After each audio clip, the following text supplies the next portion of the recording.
تقوی کے درجات لامتناہی ہیں، انسان تقوی کی زینے چڑھتا جاتا ہے اور اللہ جل جلالہ کا قرب اس کو ملتا جاتا ہے، اور اس کی منزل احسان ہے۔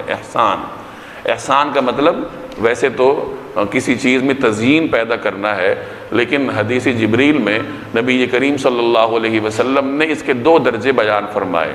الاحسان ان تعبد اللہ کأنک تراہ، احسان یہ ہے کہ تم اللہ کی عبادت ایسے کرو جیسے تم اس کو دیکھ رہے ہو۔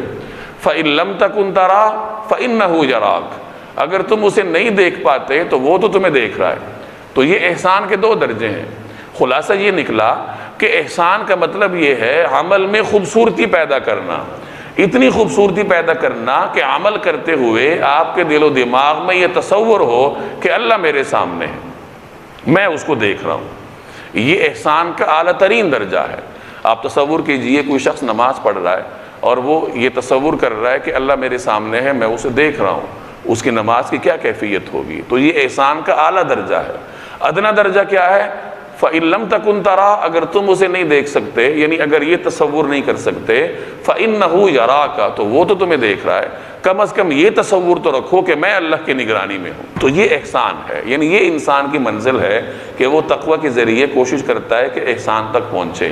یہاں 3 مرتبہ تقوی کا ذکر ہے اور آخر میں احسان کا ذکر ہے، گویا کہ تقوی کے یہ زینے چڑھتے چڑھتے انسان احسان کے درجے کو حاصل کرنے کی تگ و دو کرے، اور احسان میں بھی جو اس کا اعلیٰ درجہ ہے اس کو حاصل کرنے کی کوشش کرے۔